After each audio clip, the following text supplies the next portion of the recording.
But yeah, so for the most part, he doesn't seem like too major of a player. But what ends up happening is when he's younger, as a child, he one of his favorite games as a kid is basically to play at, I don't want to say being emperor, um, but close. Basically, it's what it boils down to. He basically plays at being emperor for a little while as a kid. It's one of his favorite games, and a family member sees this and decides that he is destined for greatness. So the family member basically ensures that they're never really hungry, never really starving. They're usually well supplied for. Da da da da da. Um, but it's the way that Liu Bei is described that's really interesting.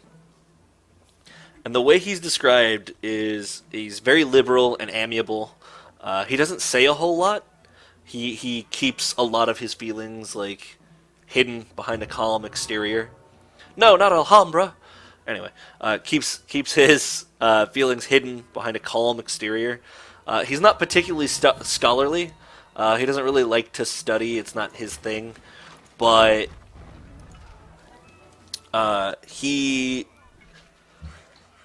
he's smart enough for who he is, for who he is, and he cultivates a friendship, cultivates many friendships actually, with people of import, mostly, people in political office, things like that.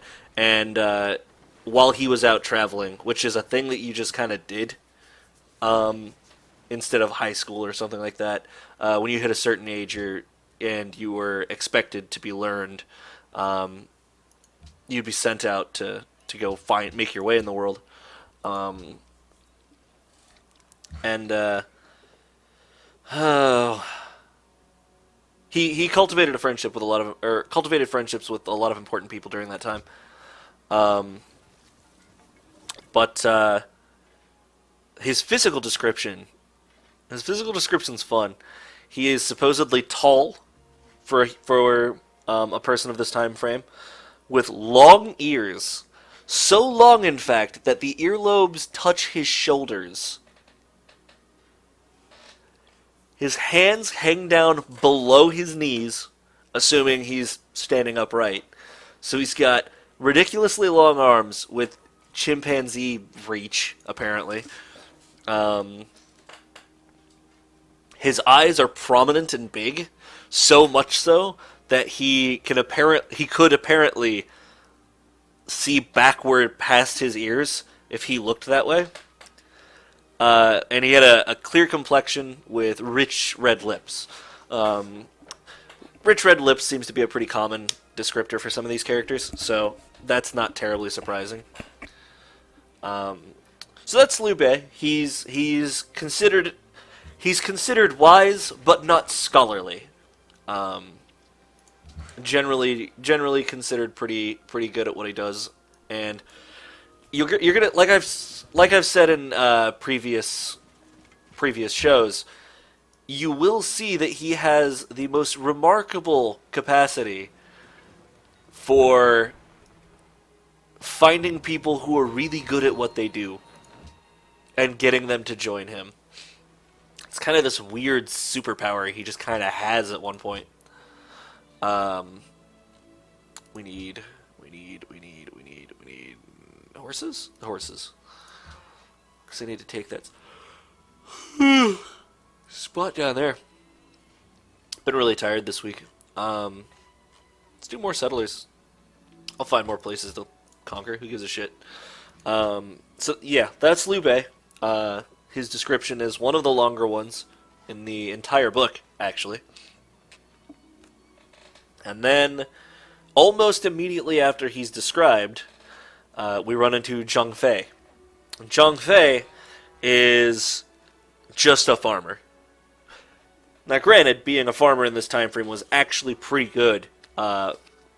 Confucian thought puts farmers pretty high up there, and merchants as basically the lowest of the low. With scholars, of course, being at the top, because it's a philosophy made by people who think they're smart. Um, but yeah, so farmer, uh, literally nothing else going on. That's just who he is. He's just a farmer.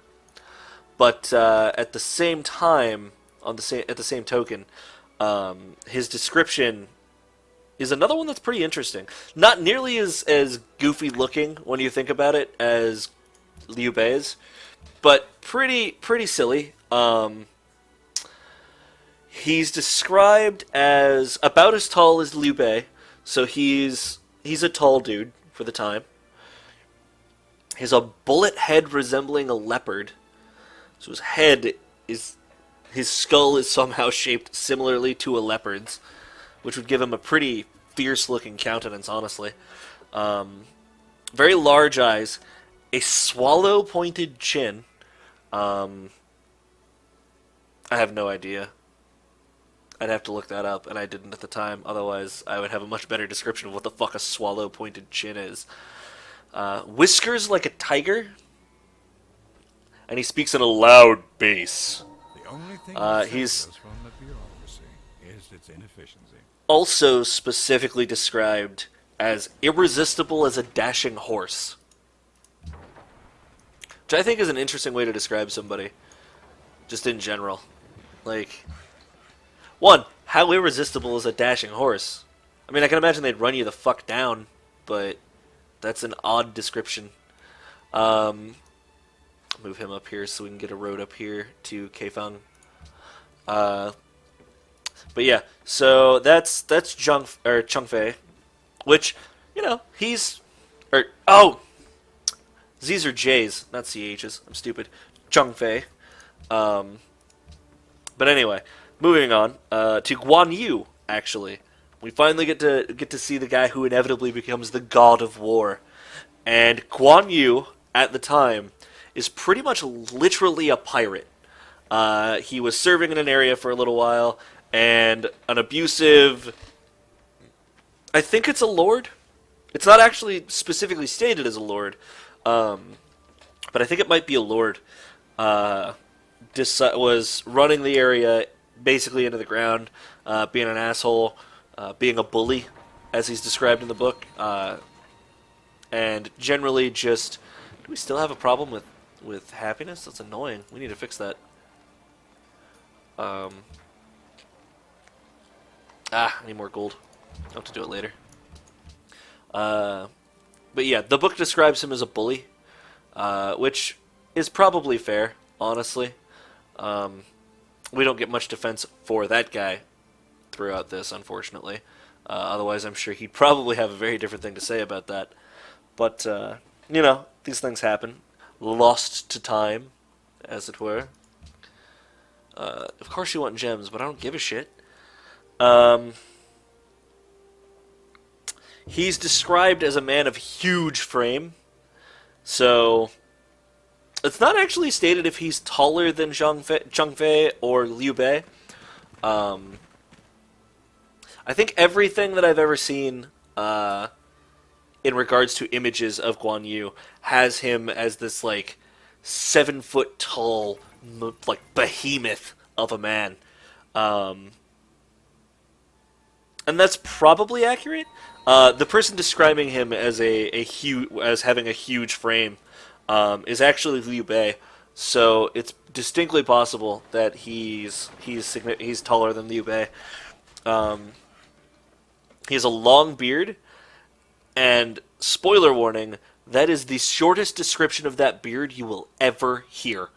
Because from here on out, every time that thing is brought up, it becomes the single most majestic thing in the history of existence. And it's hilarious. A vivid face like an apple, and deep red lips. Not one of these.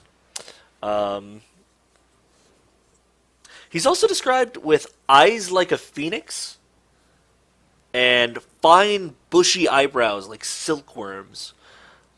Even in his criminalized state, they actually meet him, like, hand pulling his own cart. I don't think he even has a horse at this point. Even in this point, he's already, one, incredibly intimidating, and two, fucking awe-inspiring to everybody who sees